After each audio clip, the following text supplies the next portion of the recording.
welcome to a special edition of Previous Villains Presents Red's Comic Indie Corner.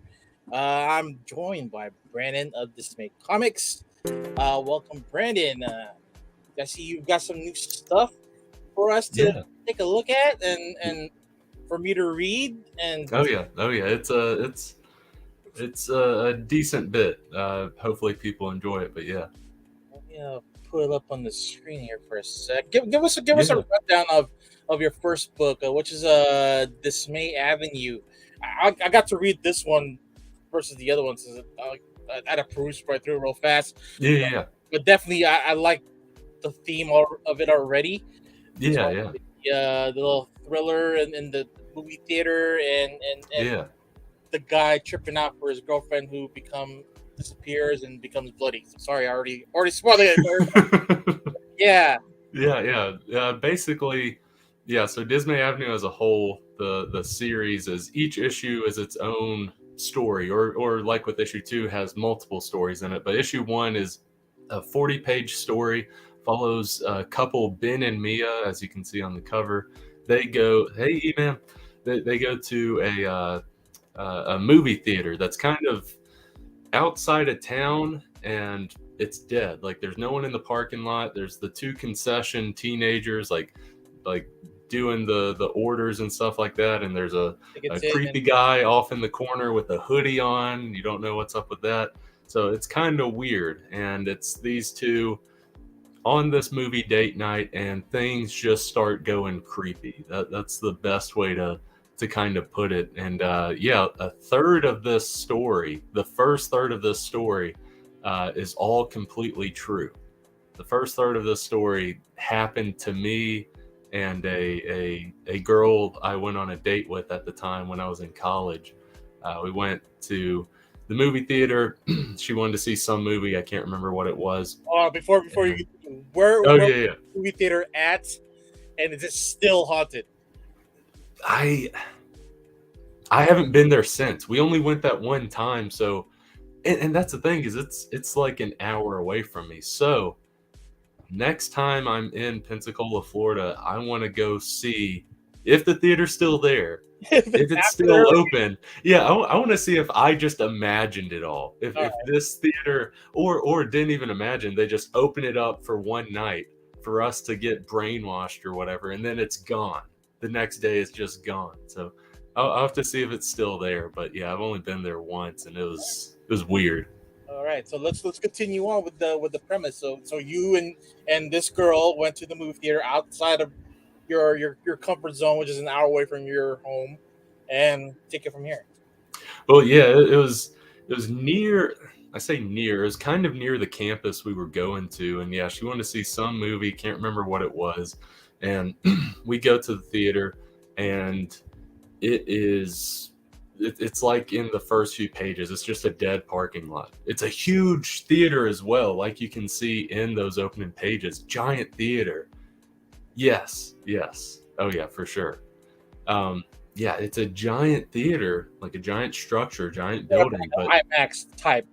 yeah, literally, yeah, exactly. It's like a big AMC IMAX theater structure that you see outside, but we are the only ones in the parking lot. I think there was like one car, maybe one car, and we go in, and it's just two people at the concessions counter, and guy and like has a hoodie on and has his hood over his head off in the corner of the lobby, and it was just weird. And yeah, we went up to the ticket booth. They had big ribbons that said tickets sold at concession, so we had to go inside, and yeah, pretty much from like page 1 to like whenever Ben goes to the bathroom, Okay. or I should say whenever Ben is shining his flashlight, from page 1 to then, basically all true. All right. Like some of the conversations we were even having were very similar to the ones that Ben and Mia have. So the actual owner of this theater did come from Texas and has other main businesses, and this was his or her I side business. I can't remember if the actual theater owner like at this movie theater in real life if they came from Texas. I know they had like some money, and we talked to the concessions people. We were just like, kind of weird that this place is still open for how dead it is. They're like, yeah, we're getting paid, so like we're good with it. Which, I mean, if there's only 2 or 3 people or watching the movie, and then 2 other people at the concession stand, there's definitely money laundering going on then. I will neither confirm nor deny, but something is up. It feels like something's up. If not, someone was, I don't know how this works in the United States economy. Someone was gifted a movie theater and free of cost or whatever. Someone has been maybe importing some goods from Cuba, and then that's the only way they can hide the money. Again, I can neither confirm nor deny. All right, I've been watching too much Breaking Bad. So continue. No, but yeah, we in real life, like, yeah, we have all that stuff. We go to our seats. We're at our seats. We're talking, eating stuff. There's ads playing before the movie, like not trailers and stuff, but like local ads. Like theaters will usually do that. They'll play like local ads or something like that. Like realtors or local businesses. Exactly. Yeah, and they were playing ads and stuff, and we were just talking, and like a Chevy ad popped up, and didn't notice it, didn't think anything of it. We were talking a few minutes, and then either myself or her were like, "Oh my gosh, like this is driving me insane," because the Chevy ad, it said something that said like, Chevy, dream big, go buy a Chevy, or it says some bullcrap line or whatever. It says that, it's all white screen, just says Chevy, go buy, blah blah blah. And there's a 15-second piano loop with this ad, and the projector was like stuck or something, so the piano loop and the ad just kept going every 15 seconds. And so the piano loop just got annoying after a while, because it's like, this, why is this still going? This has been like 4 or 5 minutes. We just noticed. I was like, okay, I'm gonna go. Oh, we were also talking about like, yeah, watch it be Chevy trying to like brainwash us into going out and buying a Corvette or whatever the heck it is. We're joking about that, and then I was like, I'm gonna go tell them to reboot the projector because we want to see the movie. Like, hurry up. So I go, and as I'm going, like, one of us is like, hopefully the other something doesn't happen to the other, and we're joking about that. I go into the lobby, tell the concession people like, hey, can you reboot the projector? I think it's froze or on a loop. They're like, sure. I go back to the auditorium. When I go back to the auditorium, one, it's pitch black. It's completely dark because they're rebooting the projector. I assume that's the reason it's pitch black. Rebooting projector. There's no step lights. Yeah. And also, the girl I was with is not there. No one is in the auditorium. One, we were the only 2 in the auditorium, but now, like, I'm in this auditorium and no one's there. She's not there. And I'm like, oh crap, where'd she go? Did she go to the bathroom? Is she like trying to pull a joke on me? What's going on? I'm shining my flashlight through the aisles, like, hey, where you at? Are you in here? Let's quit playing or whatever. And then I'm like a little bit creeped out, not too much, but a little bit creeped out. I walk out of the auditorium, and this is where all the tension dies, all the scary tension dies. This is where in the story it goes to the fictitious place, but in real life, I walk out of the auditorium and I look up, and it's like auditorium 1. I'm like, oh crap, we were in auditorium 3. I walked in the wrong auditorium. I freaked myself out. So yeah, I go back into auditorium 3. We have a good time watching whatever movie it was, and that you picked out. Yeah. But the story is basically like, what if something weird happened? And that's kind of what the story is.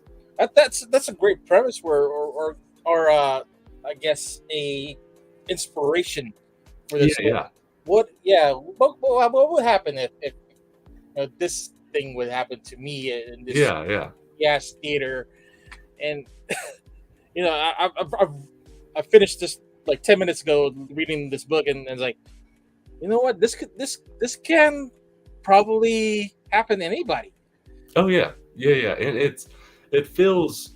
I think it can feel relatable to most people. Like even if it's not a movie theater, even if you haven't been to like a pretty dead movie theater, you've been somewhere in your life where it's like we're like the only people here. This is kind of weird. This is kind of creepy, and it kind of plays off of that of like we're outsiders in this like weird area.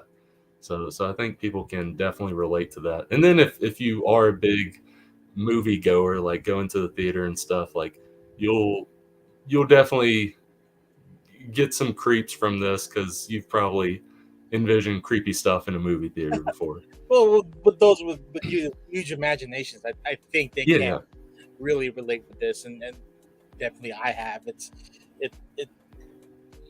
surprising that people have the same thoughts when we're going through the same kind of a situation, and exactly.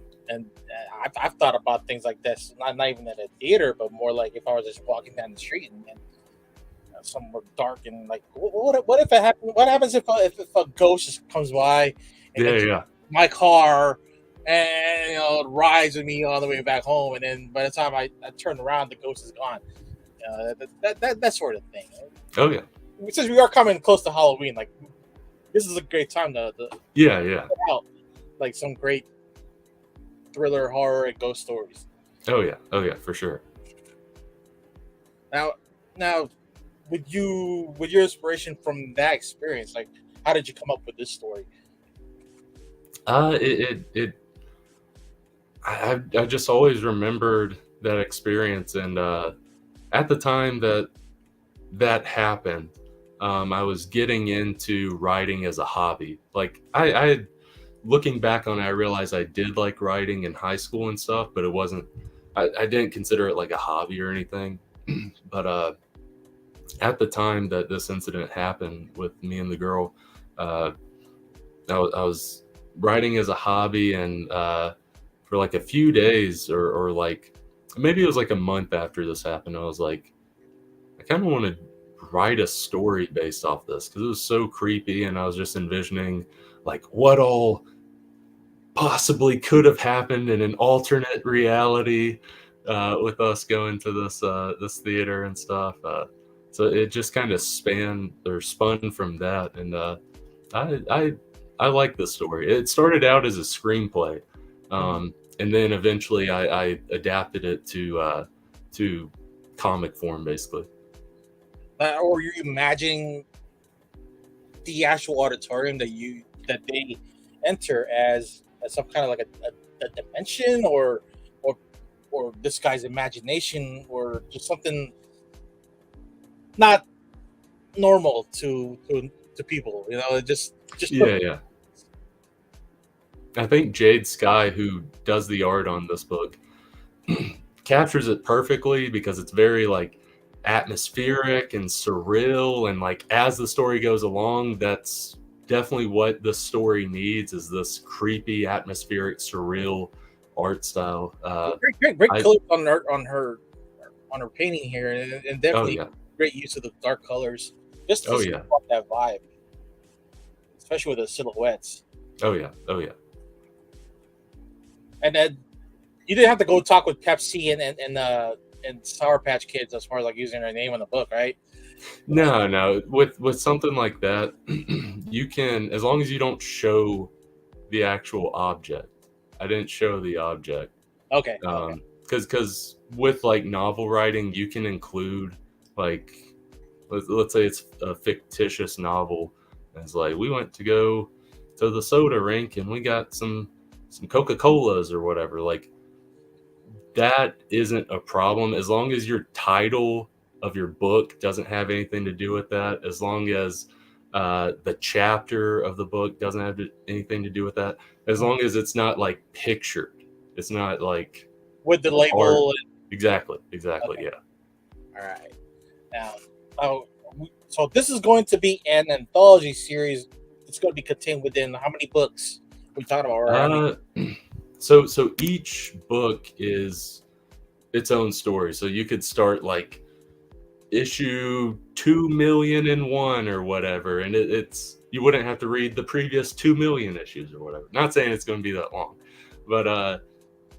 but so far, issues 1 and 2 completely done. That's what the Kickstarter is for. Issue 3, there's 3 stories in issue 3. 2 of the 3 are completely done, and 1 more needs to be done. And I have scripts all the way up to issue 7.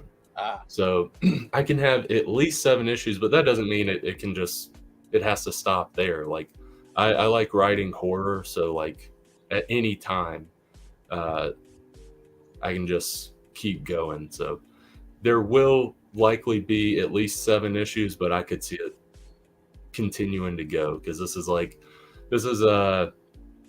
not my love letter to the Twilight Zone, but like Twilight Zone was a huge influence for me when it came to writing like shorts and like short horror and stuff.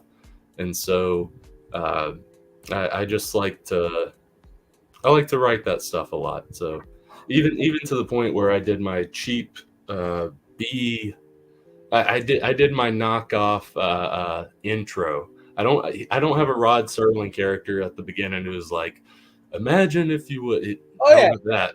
I don't have that.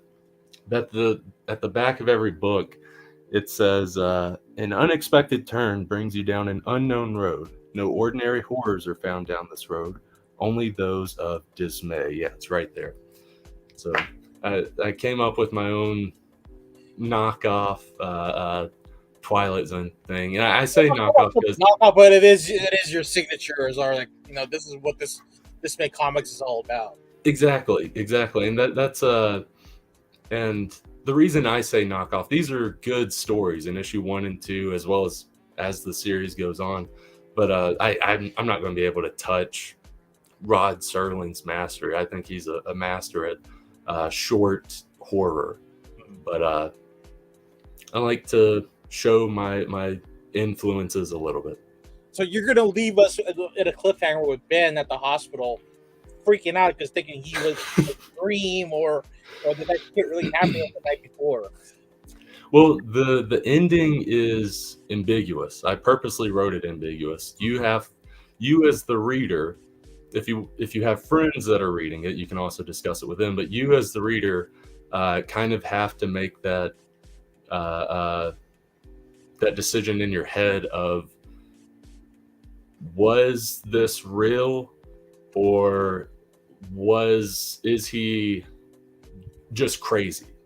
Like you have to decide one or the other. And also with both of those, you have to decide what in the book is real and what in the book is not real. I'll leave that up to the audience. That's pretty good. I mean, it all seemed perfectly normal, even though it's like somewhere out of the way kind of movie theater. But then this guy freaks out, and then girlfriend disappears, finds a body bloodied up in the theater, and I'm not gonna spoil the rest of it, but definitely it's just stuff that shouldn't happen in the theater.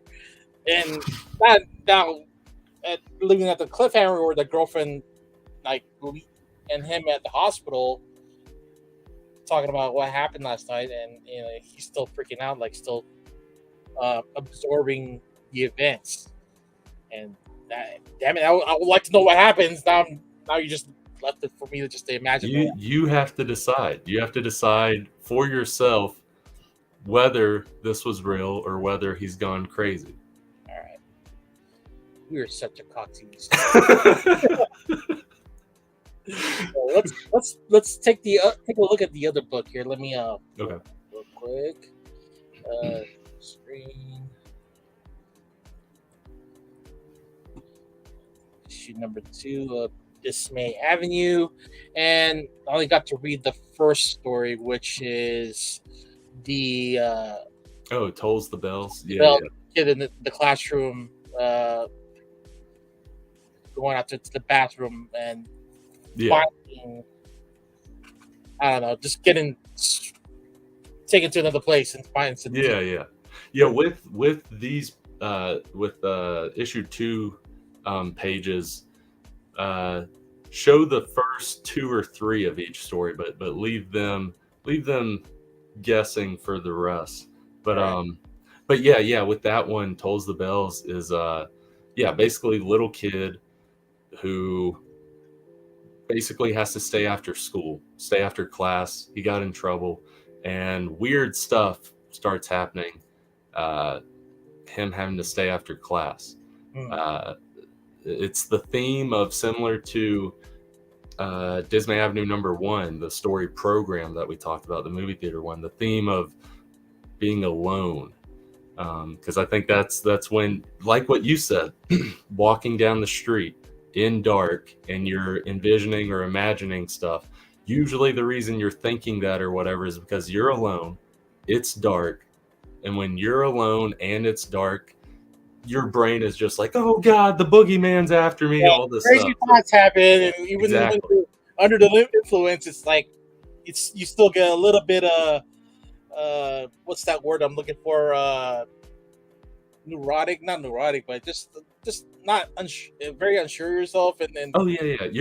Your mind is playing tricks on you, because there is stuff that, like going to creepy places, like abandoned creepy places at night or whatever. I would do that with like a group of like at least 3 of my friends, if not more, because you feel a little bit more safe and secure. I wouldn't do that by myself. I'd be an idiot to do that by myself. I know there's some people that do that by themselves. there's some I'm great going to say they're materials out there. idiots. Yeah, definitely. And I The- got remember the old I guess not textbook, but the kids book called Sideways Stories from Wayside School. that sounds familiar. I'm trying to think what you're That's what talking about. I got the vibes from this one right here, because it starts out with kids, and then it's just a school that's a skyscraper, but they're just stuff that happens in the regular school doesn't really happen at this. It gets more weird, and so Yeah. definitely I get anime vibes from it as well. Well, that's a big thing. Is this is heavily manga inspired. Specifically, one mangaka in particular, Junji Ito. He does a lot of horror manga stuff. If anyone's into manga or horror, you've possibly heard of Junji Ito. He is like the #1 horror manga guy, and I've always loved his work. His work is what got me into reading manga. And yeah, so this is when I wrote this story, Tolls the Bells. I envisioned it with someone who can do like Junji Ito artwork, and it got knocked out of the park. I think it heavily envisions that. Yeah, So, right there, guy. Leo? Yeah.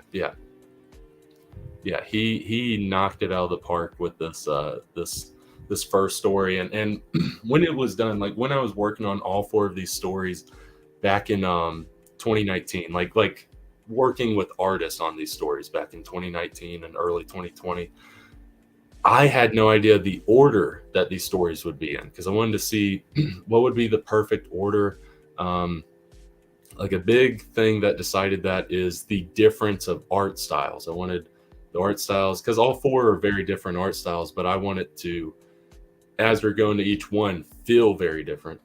And then also I was like, what would be the best opener? I need like the best opener, and all 4 of the stories are great, but this one is like sucks you in. I think the story is good. The artwork is really what excels this, because I'm not I think the story is good, but I'm the writer. How much can you trust me? I'm biased. The artwork, though, is amazing on this story. And not all manga have to be colored. I mean, this is perfect enough. No. Which let's see. I have this in the Kickstarter page. You can scroll down to the big kind of splash page of the creature. It's like a big old hold on. Oh, let's see. It's right page 14 on your document. So that, like, once I got that, I was like, holy crap. That's great. Like, this is how I didn't even envision the creature look like this. Like, I had a vision of what it looked like this, because ultimately it's this creature design is based off of one of my friend's paintings, because my friend likes to do creepy paintings, and my friend made a painting based off of my looks. And if you go to the very end, there's some letters pages. It's at the very end of the book. There's letters pages, and I include that painting that my friend did in those letters pages. And that painting is what inspired that entire story. Because as soon as I saw that painting, I was like, I have to write a story around this. That's it right there. Yeah, he likes to do creepy artwork based on his friends and stuff. I find it flattering. Some would be insulted. I like it. But yeah, it's essentially a version of me, a very evil version of me, with like this veiny, like mosquito type thing attached to this weird small creature whose leg, if you see his leg, is almost like a finger, because it's got like a fingernail. I see. Okay. It's super weird. And so that painting, Who does that represent? inspired. Who does the little guy represent? I don't know. I'm wondering if at the time, because the creature is inspired by me, like the one to the left holding him. Yeah. I'm wondering if he's like, Brandon just sucks all the life out of all of us. So this is what. No, I have no idea. He just finds interesting features about his friends, and then we'll just make a art piece based on it, basically. And yeah, he does great creepy artwork, and I've always really liked this one, not just because I'm in it, but it's just so creepy. I mean, you don't have to be on acid to enjoy this. It's great. Yeah. But that one painting inspired that entire story, so I thought that was awesome. We don't want to spoil this one story of Tolls the Bells, but were you listening to a lot of Metallica when you were writing this as well, or coming with the title? That's the thing, is whenever I'm no, I see what you mean there. No, whenever I write, I can't really listen to music. I kind of have to like be in a zone. And no, I think Tolls the Bells, I was trying to think of like phrases like Tolls the Bell and stuff like that, and there's a bunch of dinging in the story, so I was like, there's also some bells in the story. Right. Like, for recess, or the bell to get back into school. Yeah. And then the big cloaked skeletal guy, he's got like a giant bell and stuff like that, and yeah. Let's take a look at the second story of book 2, which is Raw Horror, and it's done by Jade Sky, who did the art for Program in issue 1. And this is actually the first comic I like worked on with an artist. The first time I worked with Jade Sky, but also just the first comic artist I worked with on a comic. And I really enjoyed that process so much, to where when we were done, I was like, hey, I've got like a story that will probably cover an entire issue, talking about issue 1. I'm like, can you do the art for that? I want to commission you to do the art for that. And she was down for it. And I digital media or traditional? She does digital. Yeah, she does digital. Great work there. Yeah, surprisingly, the majority of the artists I work with do digital, and sometimes it's like, holy crap, that's digital. But yeah, it's just shows how far digital art has gone, because it tricks me up sometimes, where it's like, that looks like such like detailed, like pencil and inks, but it's like, oh whoa, that was done on like a tablet. Like, holy crap. All right. Can you give us a little synopsis of the this story right here? Yeah, so like Raw Horror follows this guy who it's like a military guy. He wakes up at his house, and it's a little bit eerie, a little bit creepy. As you saw in Program, and as you see with this art, it's very like dreamlike, surreal, atmospheric, and that is for a reason. It plays into the story very heavily. But yeah, it's just an 8-page comic, but I think it turned out pretty good. I think it turned out pretty Is good. it the same universe as Program, or So, what I'm getting here? so we could. Okay, so actually with Program, I'm not sure. I'll go ahead and say with Program, I'm not sure, but I will say with all 4 of these stories in issue 2, there is a connection with all 4.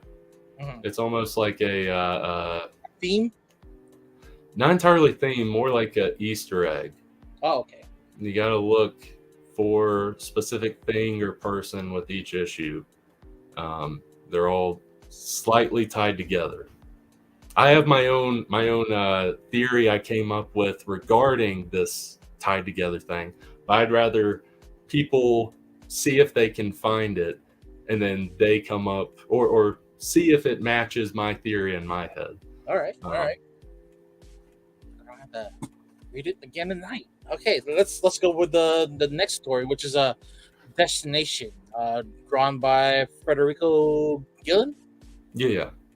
He did a great job as well, because first story I wanted that Junji Ito manga art style. Second story I wanted that surreal, atmospheric art style. And with this one, I wanted a more contemporary comic art style, but I wanted it to be beautiful. I didn't want it to just be basic comic art. And yeah, Federico did a great job with this one. Basically follows a mom and her daughter who go into this thrift shop. Mom's looking for specific stuff for an art project, and her daughter basically is wandering around the thrift shop and finds a musical triangle, a weird looking musical triangle in the thrift shop. And it turns out that this musical triangle can send you into other dimensions, basically.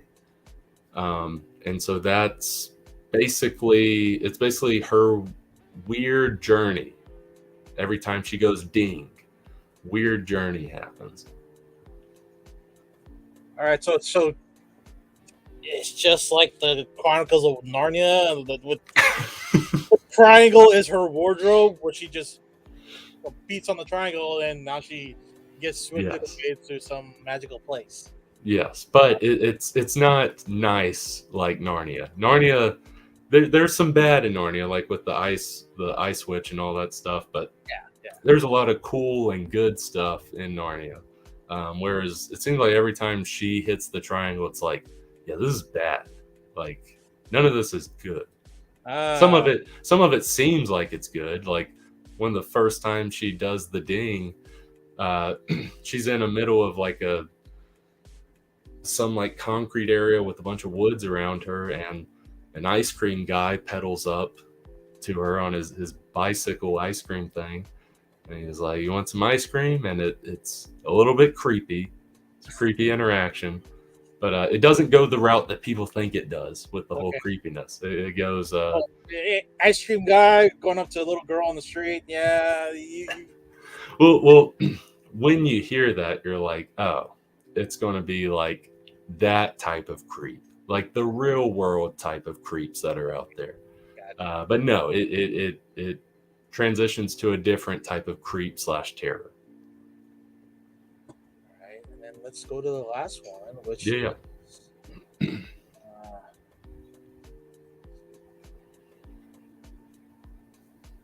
first page. Ooh, that's a good spot page right there. All right, not gonna spoil it for everybody. So Helen Bolton. Yeah, Helen Bolton, who, if anyone's followed the comics I made and stuff, she did all of Gallows Man. She's doing the Gallows Man interior art. So this was actually the first comic I did with her, was Acolyte. And then we did a one-page, did this comic, then hired her for Gallows Man. And in the middle of doing issue 1 of Gallows Man, she did a one-page horror / joke comic at the back of issue 1 of Dismay Avenue, called Alternate Reality, where switch humans and trees. You have sentient trees and humans aren't sentient. It's stupid, but I think it's funny. Very Rick and Morty like. Yeah, very much to the point where like when I wrote it, I didn't watch any Rick and Morty, barely knew anything about it because it was like 2017, 2018 when I wrote it. So Rick and Morty was big, but not super big. Yeah. And then after it was done, after the artwork was done and basically had it ready for Dismay Avenue #1, a friend was like, hey, you should watch Rick and Morty. I think you'll like it. I watched a couple episodes. I was like, dang, you could just fit alternate reality into this show. Yeah, the head writer and artist comes from my town. We went to the same high school. He was like roughly 5 years below me. So Oh, really? That's cool. Yeah, he's like a hometown hero for everybody here now. So that's awesome. It's great. So give us a synopsis on the Acolyte. So Acolyte follows this guy named Mr. Hinklehorn. I should mention, you're looking at it, you're like, this looks very much like Dr. Seuss-esque art style. That's on purpose, because whenever I was looking for an artist for the story, I wrote the story, I was looking for an artist for the story. I wanted the art to be similar to Dr. Seuss art style, because as it goes along, it gets like, it starts off feeling like a weird Dr. Seuss book, and then you have like his boss and people like using curse words at him and stuff like that. It's like, whoa, that's not in a Dr. Seuss book. What is this? But he's still like happy and jolly. He's like, oh, thank you, sir. And it's like, this guy's kind of weird. Mr. Hinklehorn's kind of weird. A guy, he cuts a guy is honking behind him, and the guy comes over and like flicks him off and throws a cigarette into his car and says some not so nice words to Mr. Hinklehorn. And all the while, Mr. Hinklehorn's right there. He's like, thank you, sir. It's like, something's off with Mr. Hinklehorn. And as the story progresses, you clearly see why he's so nice to people and all this stuff. I'm not going to scroll all the way down. I don't want to spoil it for everybody. Definitely, I'm also don't want to spoil for myself. So I got you. We're done here. So, again, it's another horror thriller piece. I definitely say this one is horror. Like of issue 1 and 2, the only one that's like may not be horror, is more like a comedy, is alternate reality. That's just a 1-page thing. Whereas the rest of these are like horror. Like maybe there's like small, tiny funny moments here and there. Like maybe you get a small laugh with Ben and Mia's conversations that they have because it might feel a little bit relatable or something.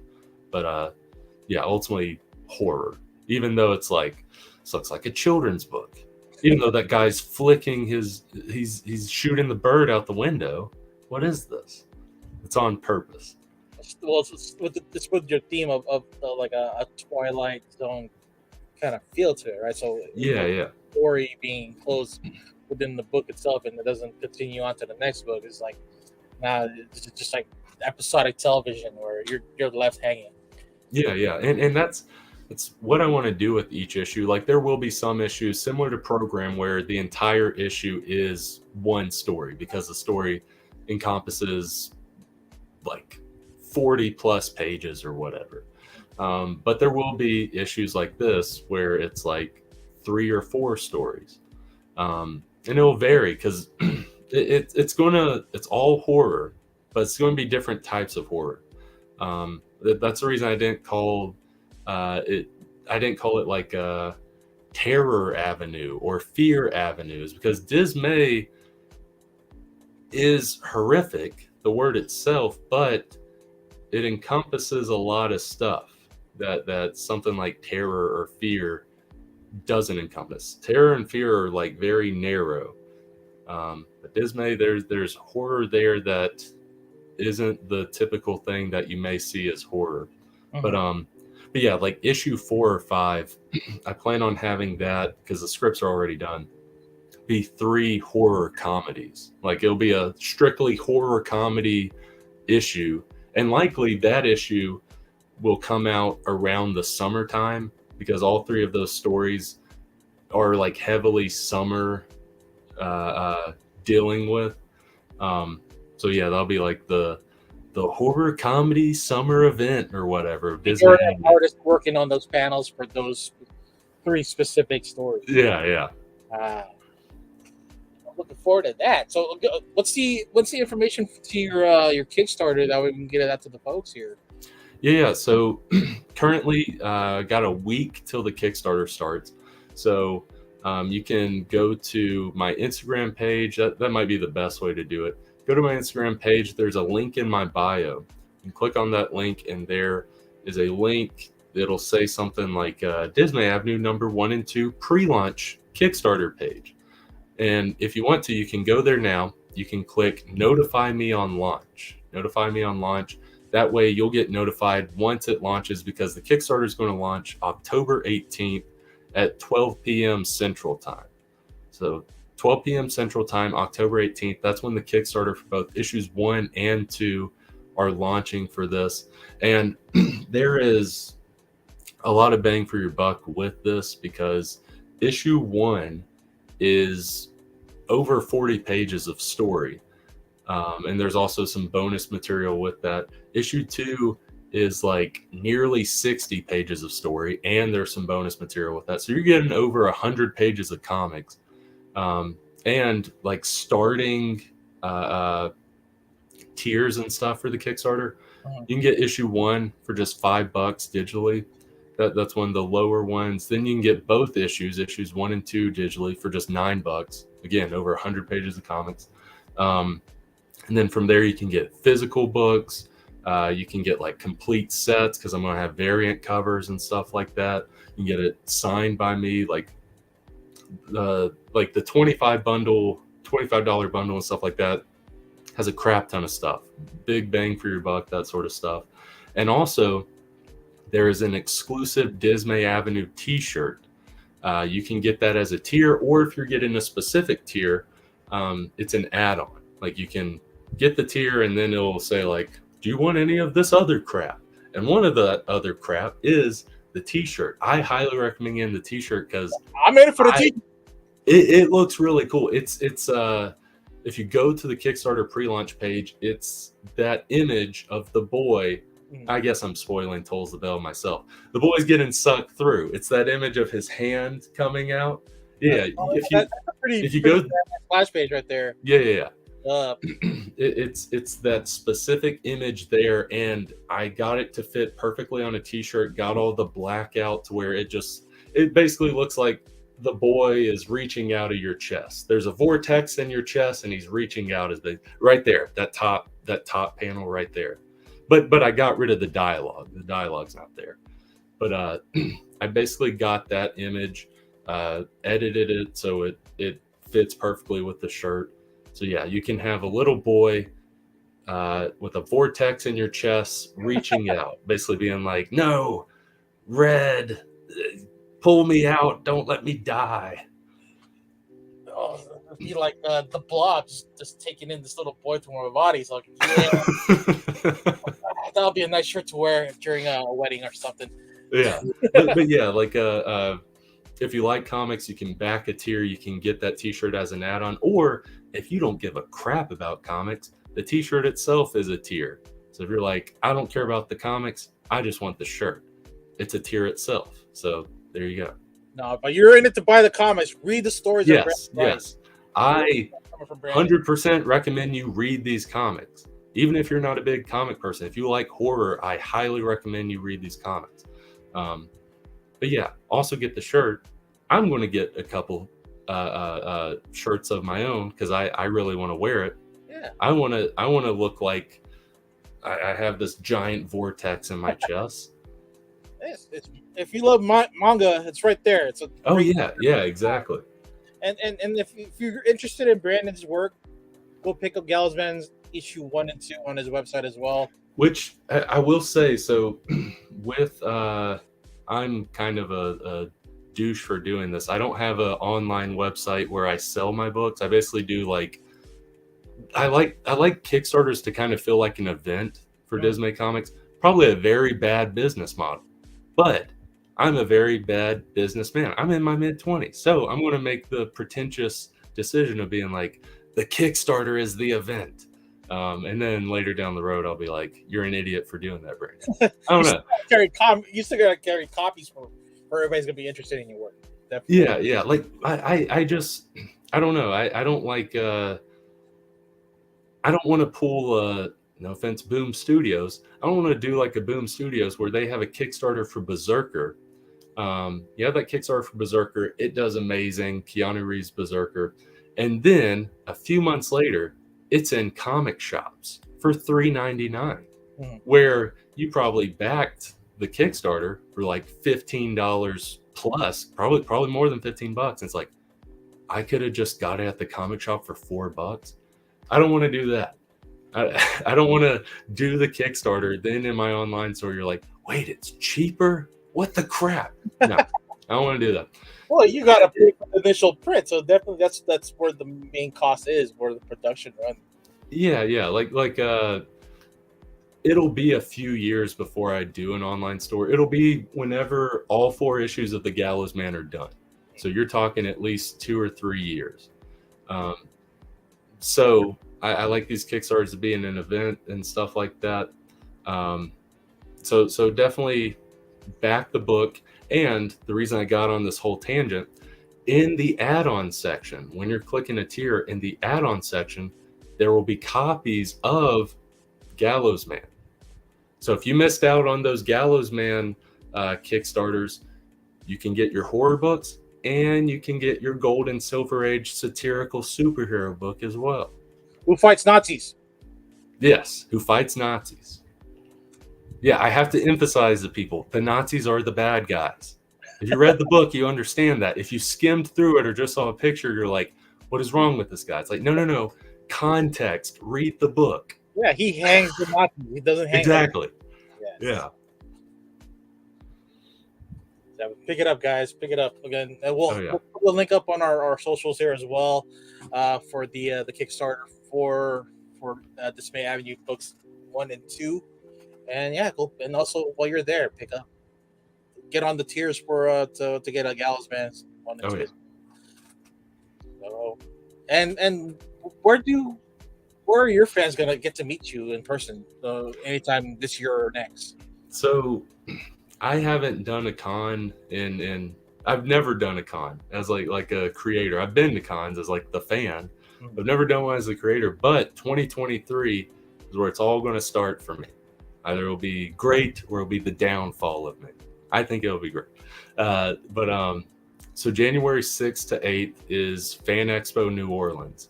I have a booth there.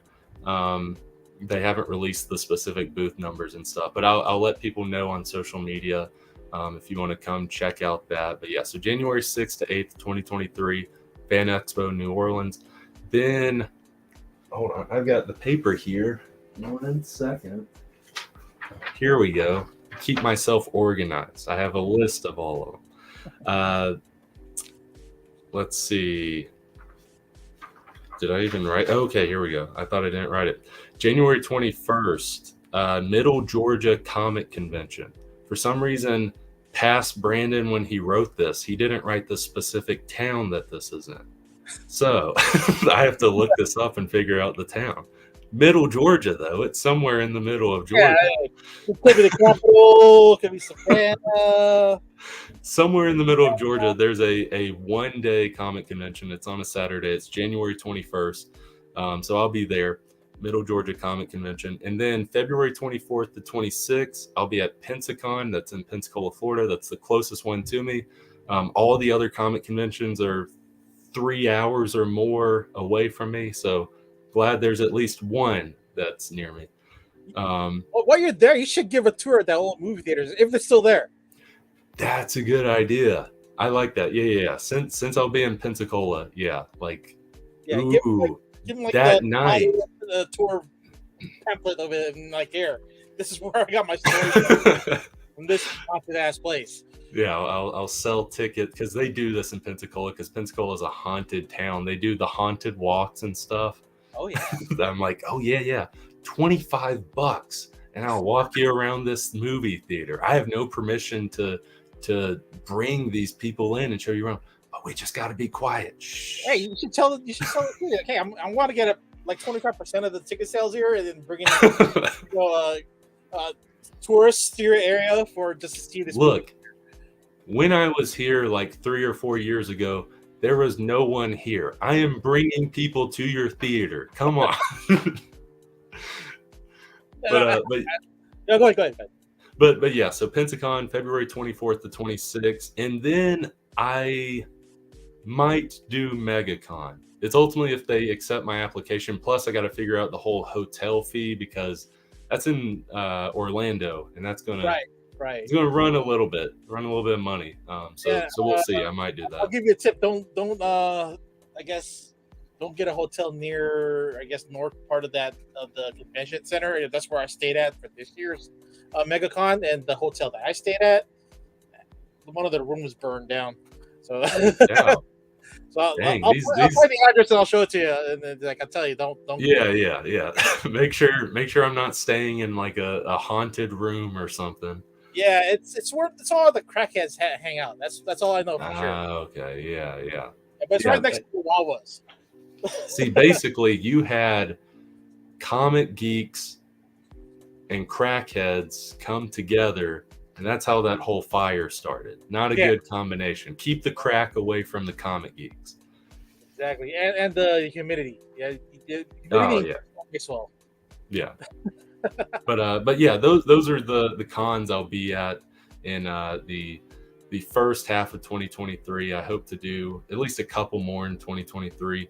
And I hope to also do like a free comic book day thing at a local comic shop near me. But I won't say anything on that yet because I still got to reach out and talk to them about that. But yeah. Great, man. Looking forward to a big 2023 for you. And your socials for your fans out there to reach you at? Yeah, so you can go to Facebook, Instagram, and TikTok. What? I'm hip with the kids now. That's crazy. In your mid-20s, you should still be on TikTok, right? But yeah, so Facebook, Instagram, TikTok, Dismay Comics. You can just type out Dismay Comics. You'll see it on all three of those. Yeah, you if you have any questions about the Kickstarter, any questions about comics, questions about comic making, I'm always happy to give advice because whenever I started out, there were some people that gave me great advice. And also there was a crap ton of research that I had to do where it kind of would have been nice in some avenues if someone said, no, you don't have to do that research, that tiny bit of research over there, because it doesn't matter. Or be like, hey, here's a consolidated version of that specific thing. I do recommend people do the research when they're making comics, but there's people who can help you along the way. And Brandon's gonna be a good resource for you guys out there. Yeah, I just want to see, because there's already a huge indie comic boom. What I'm talking about is not Boom Studios or not Image Comics. I'm talking about like the small guys, the small fries like me, doing Kickstarters and Indiegogos and stuff. There's a huge since COVID, there's just been people that's like, I got this idea. During the COVID time, like 2020, there were a ton of people writing. I had all my stuff written before that, but a ton of people were like, I got this idea. I'm going to write it. I'm going to make a comic. It's amazing. And I highly encourage people to get into comic making. Even if you don't think you're a comic maker or a writer or whatever, like obviously practice. Don't be like, this is the first time I'm ever writing. I'm going to write this thing and I'm just going to turn it into I'm going to hire an artist, turn it in and be like, yes, we're going to make this. Because at the end of the day, if you don't put in the practice or anything, your story is going to be diarrhea. Some of my stories are diarrhea. They're locked up so no one can see. Well, hopefully get to read some of that diarrhea as well. I mean, one day maybe. I mean, creators create, and best way to hone in your process there is to keep on creating, keep on writing, keep on drawing, and it's you're polishing a turd to be the best turd out we'll ever read. Exactly. You want it to look like the most beautiful brownie ever, to where they take a bite and they're like, this isn't that bad. Then you're like, that's a turd. And they're like, ew, gross, that's a turd, but you did really good with this turd. Mm-hmm. That's what you want. I mean, best example of that is Tommy Wiseau's The Room. Yes. Shittiest movie you could ever watch. Shittiest acting, but such an acclaimed piece of art because for how bad it is, and script writing and movie making wise, it's like people will still flock to watch it because of how bad that movie is. You get some notoriety from the bad shit, but then you're still known as a creator. You create something that people have enjoyed. Yes, we need. Not saying it's The Room or anything, but we need more all-star Batman and Robins written by Frank Miller. Frank Miller's an amazing writer, but that story is insane. I don't like. It's an enjoyable read because it's like, what the crap is going on? Like, what is Batman saying? Batman is insane. This is a 12-year-old, like not even a 12-year-old boy Batman. You just met this kid. Like, chill. It's in the mind of Frank Miller, and Dismay Avenue is in the mind of Brandon right here. Read his stuff, buy his stuff, hit up his Kickstarter. And you got anything else to say before we go here, Brandon? I just hope people at least check out the Kickstarter when it hits. If you're watching before October 18th, check out the social media stuff: Facebook, Instagram, Dismay Comics. Follow that stuff. Go to that Kickstarter pre-launch page in my bio links. Hit notify me on launch, and I just hope to get these spooky tales to everyone. I know that sounded very cheesy and stuff. When you read the books, it's like this is the season. Yeah. Like I did the cheesy bit, but when you read the stories, it's like didn't even feel like his spooky tales. This is like creepy and terrifying. When I think spooky tales, I think of like Hocus Pocus. This guy didn't give me Hocus Pocus; he gave me nightmares. But yeah, it's a pretty good result there after reading that book. But you're still left at a cliffhanger. Yes. I'm kind of mad about, but I'll deal with it. Again, guys, thank you for showing up. Thank you for hanging on the chat. This will be replaying all throughout YouTube for the entirety of I guess our channel, and we'll see you again soon. Peace. Y'all take care. Thanks again for listening to another episode of the C-List Villains Podcast, your cultivators of the comic culture. Make sure you follow us on Facebook and email us at clistvillains@gmail.com.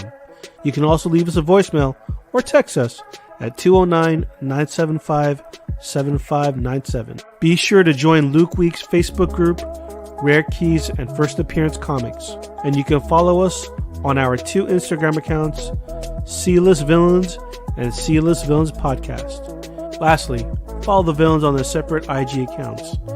At Luke Weeks, at C-List Villainous Red, at C-List E-Man, and I am at AJ the Comic Collector. Thanks for listening, and we'll see you all next episode.